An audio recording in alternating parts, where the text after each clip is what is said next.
Hello, and welcome to the Andy West Bass Tape. I'd like to talk about several different things today, the six-string bass playing in several contexts. I have two groups that I'm working with. One is Zazen, an electronic music group that uses a lot of keyboards and drum machines, sequencers, etc., things of this nature to illustrate different concepts of a more formal structured playing with a six-string bass. In addition, we have Crazy Backwards Alphabet, which is another group that I work with, and that is a more traditionally orchestrated group, guitar, bass, and drums, and traditional only in the orchestration, however, as you'll find out in terms of the music. I'd like to discuss some of the advantages and disadvantages of playing the six-string bass, and basically different concepts of playing, writing, arranging, and improvising within these two different formats. A key point of this tape that I want to get across here is that this is not really a how to get chops kind of tape. That's for another deal. You know, in other words, oh, I play these kind of scales and work on this kind of thing every day, that kind of thing. This is more to inspire you to think differently about different kinds of music and basically have fun with it. The kind of stuff that I do right now is have fun playing with these guys here. So that's basically where that's at. Talk about the six-string bass. This is a bass that I designed. It happens to be made by Modulus Graphite, San Francisco. And there's some obvious advantages to the six-string bass. One is just the range of the instrument. Go all the way several octaves here, and you can play many positions. This is just a brief overview here. Many positions, a real high range with just very little movement. Also, one of the neatest things that I found when I first got this bass was the fact that there are octaves everywhere.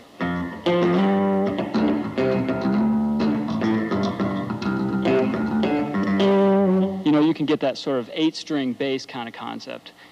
Another thing is playing chords on the bass. You don't generally get that kind of a sound from a traditional bass. I have a vibrato on this bass as I was using before, and basically I can use it to just bend into different notes. That type of thing. Little effects here and there. The six-string bass is an awesome concept, trust me, okay? It opens up a whole new range of playing. For instance, the type of stuff that I do in this group, Zazen, is things that just couldn't be done on a regular 4-string bass. Some of the disadvantages are that it takes a little while longer to learn it. You have to really put in the time on the scales because otherwise you're sitting there going, well, where am I? What's this note? That kind of thing. You know, you can get around that if you just practice. So it's a little more difficult to learn, a little bit more difficult to slap on, and they're expensive. The rewards are really worth it, though, as you'll see. At this point, I'd like to introduce my companions in this group. Again, the name of the group is Zazen. I have Steve Kaplan over here on keyboards. He's a studio synthesist and composer. as well as full-time member of this group. And over here on guitar, we have Joaquin Lievino. Joaquin is a solo artist. He has an album out on Global Pacific Records called One Mind. What we're going to do is we're going to take apart a song that Zazen wrote. This song is called Searching for the Ox, and it's based on Japanese Zen drawings. It's actually a very long piece, about 15 minutes, but we're going to take 7 minutes of it, cut it up, show you how we did it. Okay, and I think this will be instructive in terms of learning how to write music, how to put maybe this type of bass playing into the context of your own music. Okay, so we're starting in the middle of the song. Basically, I think we'll just start with playing this one segment, the first segment of the song. Again, it starts with some keyboards and sequences. I come in playing bass melodies. Guitar comes in and keyboard comes in sort of a fugue-like manner. But I'll discuss the breakdown of it after we perform it. So we're going to play the first segment of this, Searching for the Ox, and see what happens here.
So that was the first segment. It sounded nice and floaty and stuff. The way we deal with that is we have a lot of different counter rhythms going on, rhythms and counter sequences. A key element to writing music like this and having it stay interesting is using different rhythms and polyrhythms and whatnot.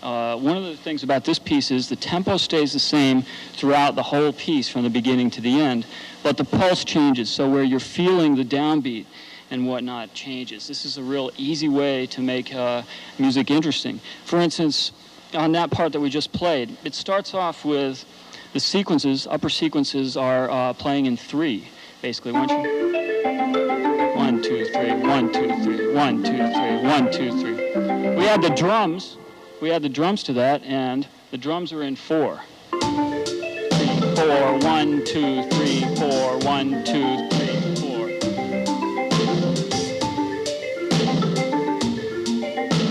Okay, see how the drums come in on a 1, 2, 3, 4 kind of feel. Sequences are still playing along in 3. The bass comes in, and now what I'm going to do is I play elements of both. In other words, I come in. Now, when I go to this, I start to hit more in the 4. You know, so I get more of the don, don, da, da, don, don, 1, 2, 3, 4 kind of feel. Melodies come in over it, also employing different elements. So let's just play the last little section of it together with all 3 melodies, and you can sort of hear how that sounds and feels with all the different kinds of 3s and 4s grouped together.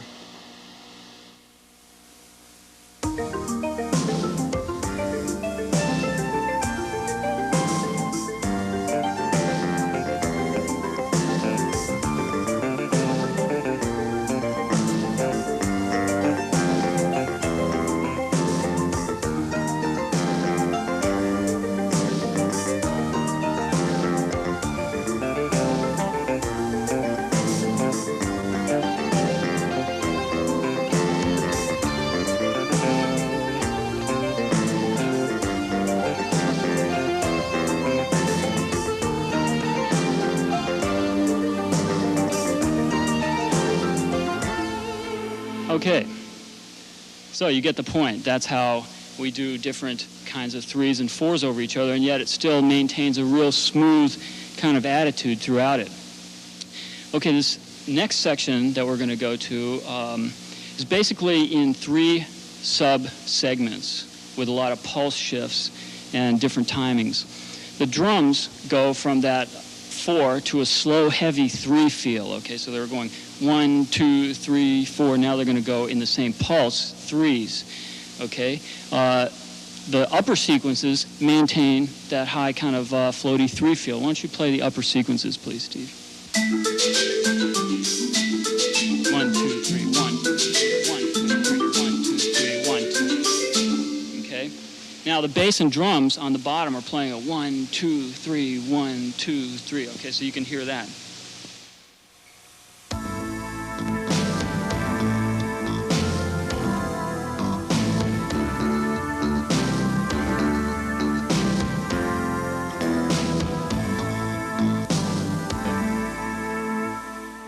Okay, you get the idea there. I'm playing 1, 2, 3, so a real heavy kind of 3 feel.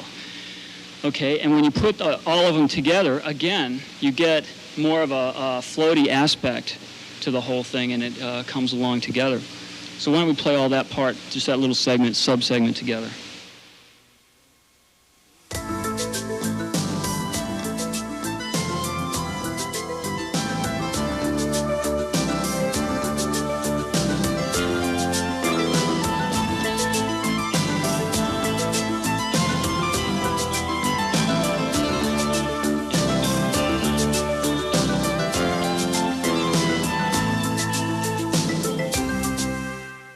Okay, in this next segment, what happens is the bass actually starts to move into a slightly different kind of transition. I'm playing faster groupings, again, in a total of 6, but more or less grouped in terms of 4 and 2, instead of groupings of like septuplets or triplets or anything like that. So it's like... And that turns into...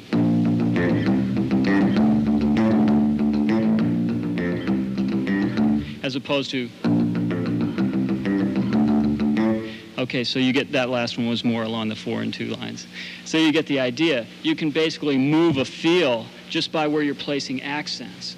Again, this is kind of a key element of music, and I use it a lot in my bass playing, is the concept of hitting the beat really hard to accent those different kind of rhythms and stuff.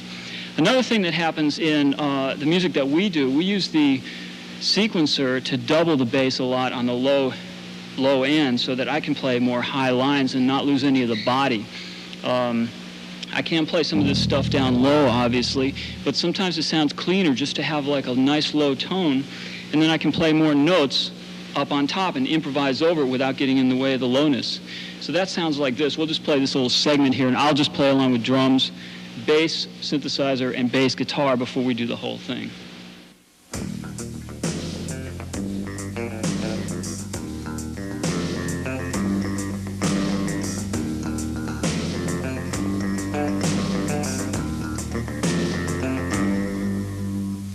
Okay, so you see, I can play in the upper range, and we still have plenty of bottom there to deal with.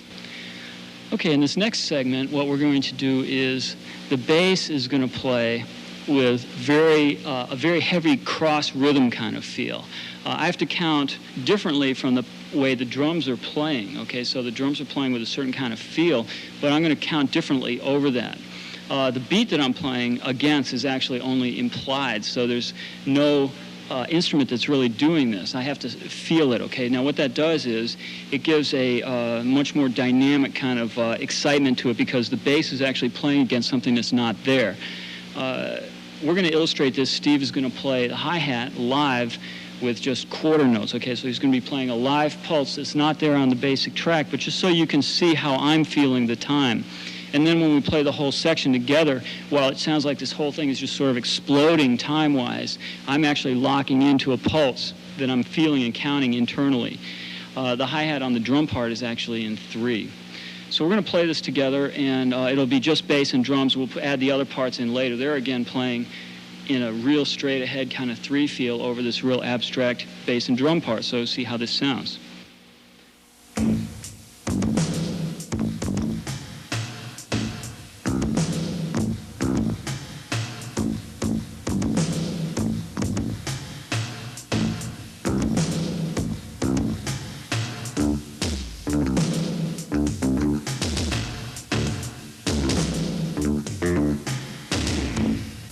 Okay, so you see how I was feeling a 1, 2, 3, 4, like that kind of feel. Everyone else is going it over, dun, dun, dun, 1, 2, 3, 1, 2, 3, 1, 2, 3. So that's how that whole segment fits together. And again, you'll hear how the whole thing fits when we play the entire piece for you. This next segment is built actually on a polyrhythm. The 16th note remains the same throughout the whole thing. So in other words, we have these things that are going along going, okay, and that's 16th note triplets. Da, da, da, da, da, da, da, da, da, da, da. We turn that into 16th notes on a quarter note beat. So it becomes like instead of 1, 2, 3, 1, 2, 3. Which leads us into a whole nother feel, but again, the pulse stays the same throughout. So you see, this is another way to overlay rhythms and get a real tricky sense of time happening without actually changing a fundamental element of the music. Let's give an example of that, Steve. Why don't you play that little part?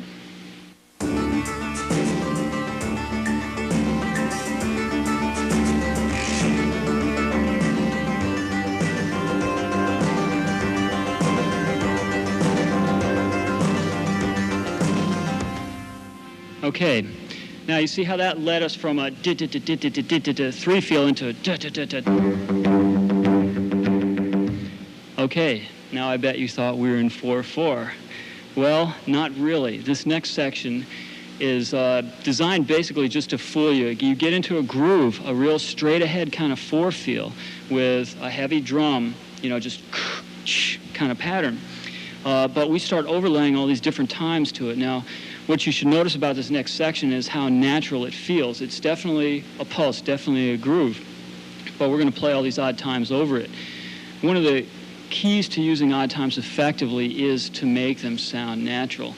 A lot of the tendency for players when they start to learn about different time feels and stuff is to play real jerkily, just like 1, 2, 3, 4, 5, 1, 2, 3, 4, 5, 1, 2, 3, 4, 5, real jerky, odd, weird kind of things.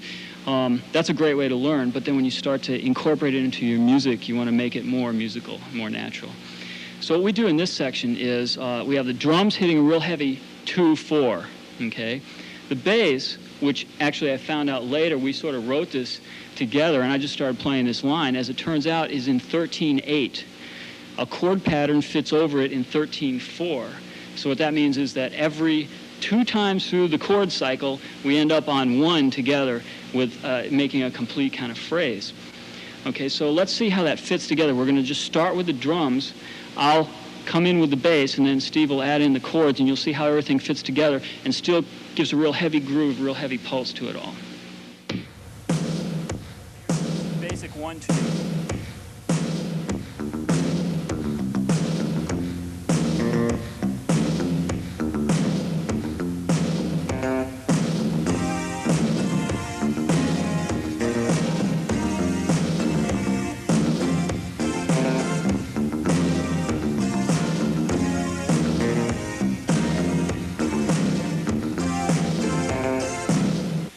So what we do is we establish this real heavy kind of dance groove, but it's actually in an odd time with an odd melody over the top of it, so it sounds even more bizarre. We go into another segment now, which is a similar in thematic concepts, okay, but it just has, the bass is playing an upper octave. It's all in 7 now. We go smoothly from this odd thing into 7, but still with a heavy backbeat, so you don't feel it change. Meanwhile, we're doubling on the lower octave. I'm playing the upper octave, so we get a real nice, tight, round bass sound. And let's just play that section.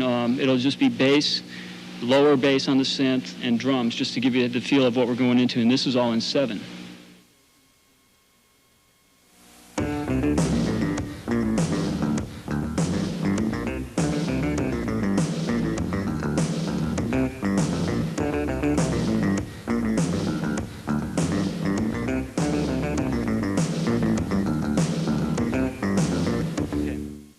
Okay, the reason that section works, they continue to play the chords over it with the same kind of backbeat, pushy kind of feel.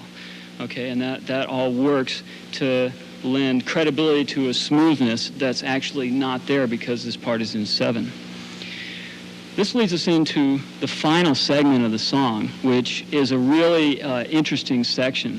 This is something that Steve and I worked on together when we wrote it together, actually. Again, the whole purpose of discussing this is sort of basically to get you into the mindset that can develop things like this and in this manner. We basically had some chords, okay, and then started off with a set of chords, and I came up with bass notes based on just one chord at a time. I sat down and worked with Steve and came up with different lines, you know, just based on the chords that he had, made notes work. We strung it all together, and we come up with this very long line of steady 16th notes. I didn't have to conceive it, though, at one time because of the way that we use the computer. I come up with a couple of notes and say, God, I like the way this fits. Let's put it in the computer. So we put it into the computer on a bass synthesizer patch, and then I continue composing with it. When we get done with it, play it back, and by now I can't play the thing because I've forgotten the first part that I wrote, but I did write it. So take it home and learn how to play the whole thing, and you end up with some really neat stuff. Another thing that happened, after we had the bass line and the chords put together, Steve went ahead and improvised some chord punches over it. Now, why don't you give an example of the chord punches first, and then I'll play some of the bass line. Is that okay? All right. Fine with you, right?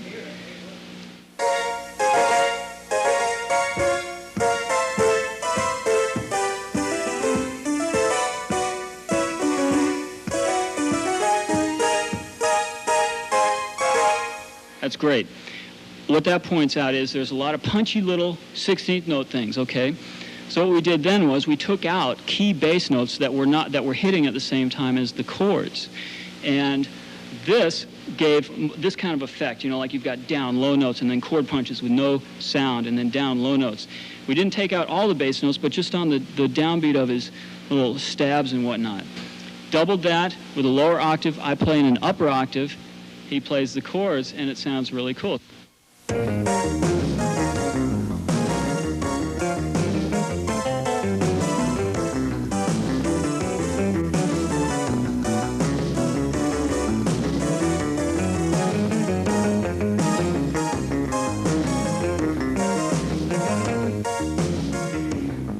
Okay, so what we've done so far is we've broken down all these segments of this one particular song, showing you a lot of different odd times and how we cross polyrhythms and interweave all these different elements and parts.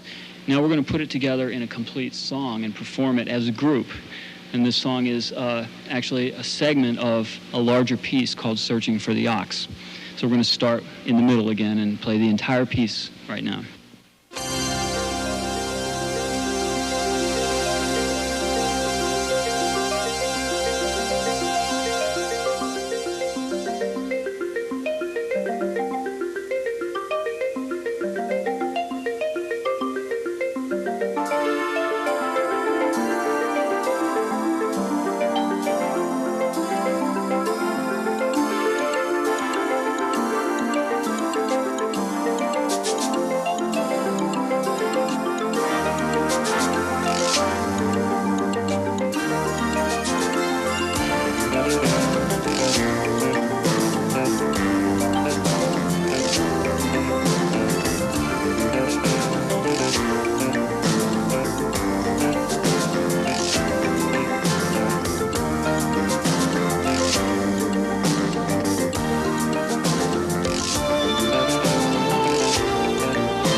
for something completely different.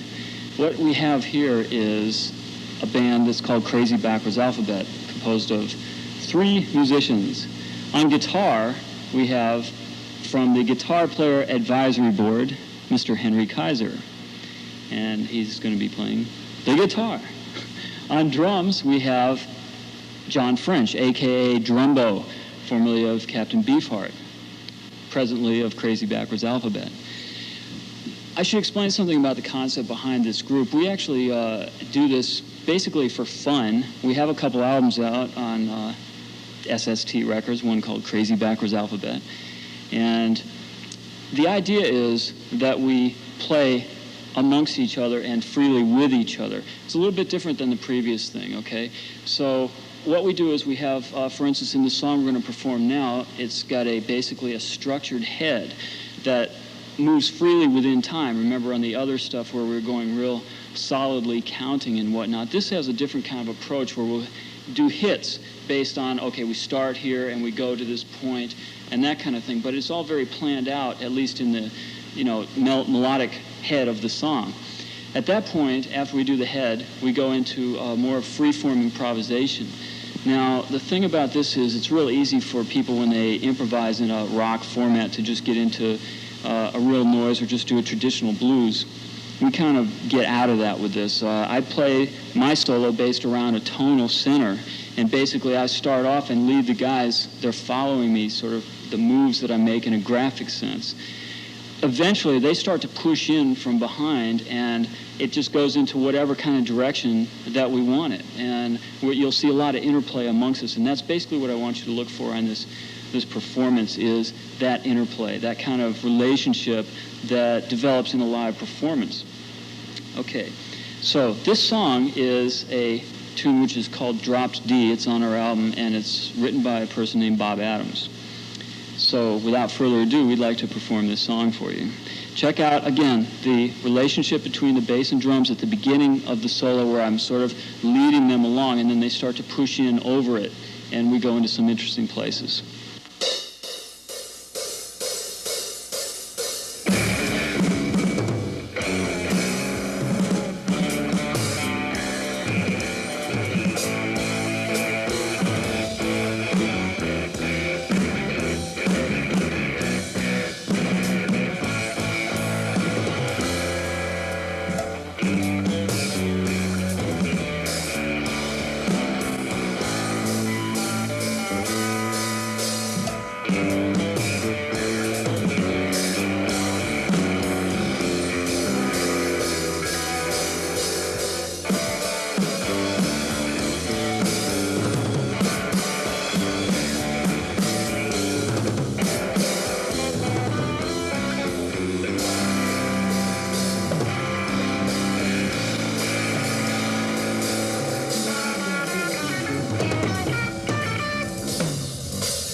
This next song that we're going to do is an interesting excursion into some other worlds. This thing is an old jazz song by saxophonist Albert Ayler, and it represents a certain sort of free style of playing that we've sort of incorporated into our being and modernized, however you'll experience it.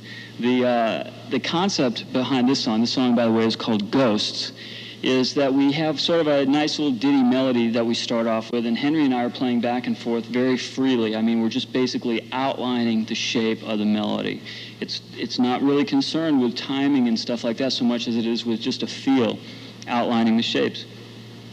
In addition, we go into a new section in the middle where our solos are, where we slam on the fuzzes and go for a screaming, soaring, vibrato, twangy kind of concept. Okay, so you'll get that. Again, this song has a lot to do with shapes.